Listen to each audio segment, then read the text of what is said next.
2024 లేదా 25లో డిగ్రీ లేదా బీటెక్ చదివారా? సాఫ్ట్వేర్ జాబ్ కోసం ఎదురు చూస్తున్నారా? అయితే కోడ్ జ్ఞాన్ 100 డేస్ కోర్సులో చేరండి, జాబ్ సాధించండి. నమస్కారం అమ్మగారు. నమస్తే నాగరాజు గారు. శని వక్రీకరించడం అంటే ఏంటి? దాని ఎఫెక్ట్ అసలు ఏ విధంగా ఉండేటువంటి అవకాశం ఉంటుందంటారు సార్? అసలు వక్రము అనేటువంటిది తెలుసుకోవాలండి. వక్రము అంటే రెట్రోగ్రేషన్, అంటే వెనక్కి ప్రయాణించడము అంటూ ఉంటాం జనరల్గా.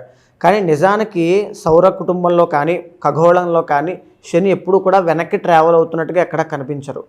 సో దాని యొక్క అర్థం ఏంటి అంటే సౌర కుటుంబంలో ఆ గ్రహాల యొక్క తమ యొక్క కక్షల్లో వెళ్తున్నప్పుడు కొన్ని ఫాస్ట్ మూవింగ్ ప్లానెట్స్, అంటే వాటి యొక్క మూమెంట్స్లో డిఫరెన్స్ రావడం వల్ల కొన్ని సందర్భాల్లో వక్రగతి అంటూ ఉంటాం. అంటే శని మందగమనుడు కాబట్టి ఆయన వక్రించారు, లేకపోతే ఇంకొక ప్లానెట్ వక్రించడం, అంటే అక్కడ ఉన్నటువంటి ప్లానెట్స్ యొక్క ప్రభావితం ఈ మానవుల మీద, జీవరాశుల మీద, భూగ్రహం మీద పడుతుంది. కాబట్టి మనం తప్పకుండా వాటి కోసం, ఆ మూమెంట్స్ కోసం మాట్లాడుకుంటూ ఉంటామండి.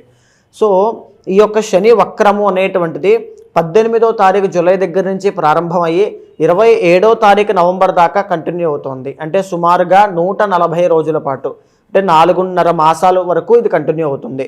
దీనివల్ల అసలు శని అనేటువంటి ఆయన క్రమశిక్షణకి, నిబద్ధతకి, డిసిప్లిన్కి, తర్వాత కర్తవ్యానికి, కర్మకి ఆయన కారకుడు అవుతారండి. సో జనరల్లీ ఆయన ఒక పాపగ్రహము కాబట్టి జనరల్లీ శని కూడా మందగమనుడు. కానీ ఇలాంటి వక్రగతి పొందినప్పుడు ఆయన ఇచ్చేటువంటి ఫలితాలన్నీ కూడా చాలా ఇమీడియట్గా, ఫాస్ట్గా ఉంటాయి.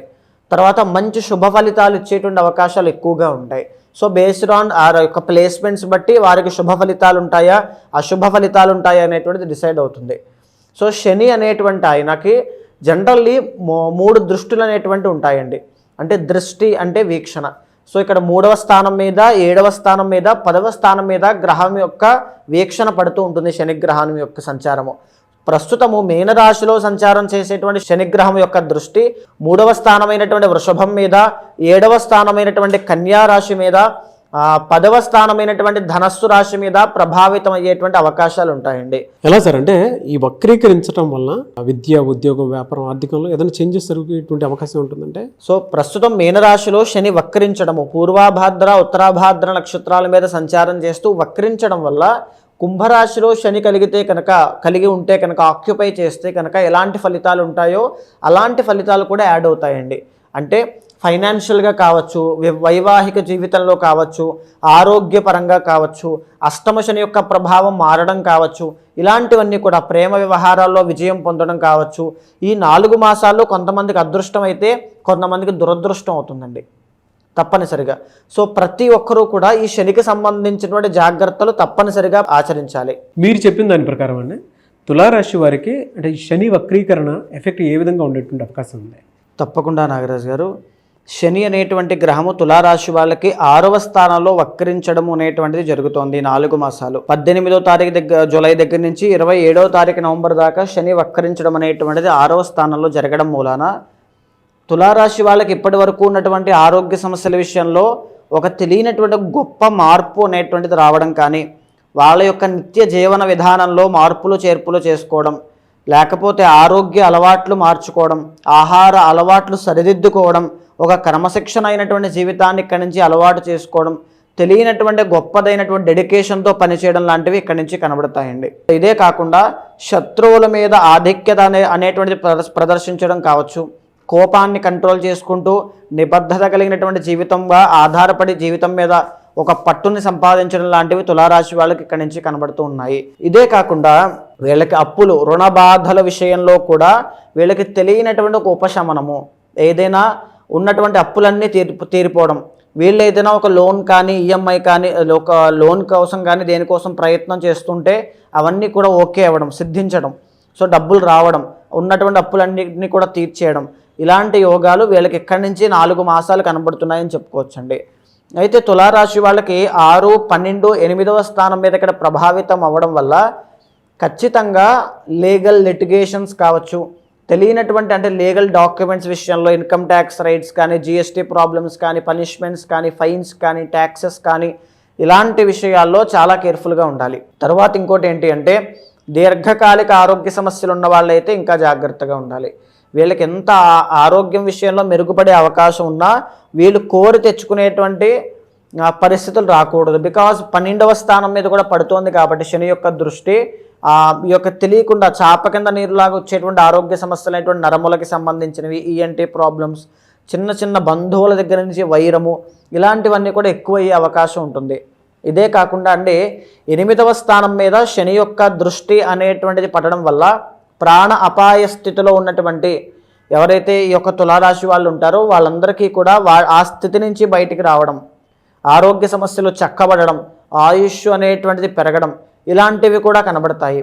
అంటే పూర్ణ ఆయుష్ అనేటువంటిది ఇక్కడ యాక్టివేట్ అవుతుంది అని కూడా చెప్పచ్చు. అయితే ఇంకొక విషయంలో మార్పు ఏంటి అంటే కోరి కోరి కష్టాలు తెచ్చుకోవద్దు. ఎందుకంటే 12-8 మీద ఎప్పుడైతే పాపస్థానాల మీద శని యొక్క దృష్టి పడుతోందో అంటే వ్యసనాలు, అలవాట్లు, జూదము ఇలాంటివన్నీ కూడా ఎక్కువగా పెరగడం వల్ల కానీ, అలాంటి ప్రలోభాలు జీవితంలో రావడం వల్ల కానీ ఎంతో కోల్పోయే అవకాశం ఉంటుంది. ధన నష్టము, ధనహాని అనేటువంటిది కలిగే అవకాశం ఉంటుందండి. అయితే ఇంకొక విషయం ఏంటి అంటే అష్టమ స్థానము అనేటువంటిది సడన్ చేంజెస్ని కలగజేసేటువంటి స్థానము. సో వాహన ప్రమాదముల విషయంలో కానీ, లేకపోతే దూరపు ప్రయాణాలు చేసేటప్పుడు జాగ్రత్తగా ఉండడం కానీ, ఇలాంటి అన్ని విషయాల్లోనూ కాస్త జాగ్రత్తగా ఉండాలి ఖచ్చితంగా. సో ఈ యొక్క తులారాశి వాళ్ళకి మిశ్రమమైనటువంటి ఫలితాలు కనబడుతూ ఉన్నాయి, కానీ గొప్పదైన మార్పుల్ని మీరు ఎక్స్పెక్ట్ చేయొచ్చు. ఇలాంటి మంచి రోజుల్లో కూడా మీకు ఏదైనా కష్టాలు వస్తున్నాయి, సంభవిస్తున్నాయి అంటే పర్సనల్ చార్ట్లో తెలియనటువంటి ఒక దోషం, ఐదర్ అది కాలసర్ప దోషం కానీ ఏదైనా ఉండాలి. సో తప్పనిసరిగా దానికి సంబంధించినటువంటి శాంతి పరిహారములు ఆచరించండి. ఇప్పుడు మీరు తీసుకునేటువంటి నిర్ణయాలే మీ జీవితం మీద అధికమైనటువంటి ప్రభావాన్ని చూపిస్తాయి. బికాజ్ ఎందుకంటే అండి తులారాశి వాళ్ళకి ఇదే 17వ తారీఖు దగ్గర నుంచి రవి బలము అనేటువంటిది పెరుగుతోంది. అంటే పనులన్నీ కూడా టక పూర్తయ్యేటువంటిది, చాకచక్యంగా తెలియనటువంటి ఉత్సాహంతో పనిచేయడం, కాంపిటేటివ్ ఎగ్జామ్స్లో విజయాన్ని చూడడం, రాజకీయ పరంగా అభివృద్ధి అనేటువంటిది అన్నీ కూడా కనబడుతున్నాయి. అయితే వీళ్ళ యొక్క క్రమశిక్షణ, వీళ్ళ యొక్క డెడికేషన్ మీదే, ప్రయత్న బలం మీదే మిగతాదంతా కూడా ఆధారపడి ఉంటుంది. సో శనికి సంబంధించి శని మీకు ఫేవరబుల్గా అవ్వడం కోసము ఆయనకి సంబంధించిన స్తోత్రాన్ని నిత్యము జపం చేయండి. ఏమి స్తోత్రము అంటే నీలాంజన సమాభాషం రవిపుత్రం యమాగ్రజం ఛాయామార్తాండ సంభూతం తం నమామి శనైశ్వరం, లేదా ఓం శనైశ్వరాయ నమః అనేటువంటిది 19 సార్లు చదవచ్చు.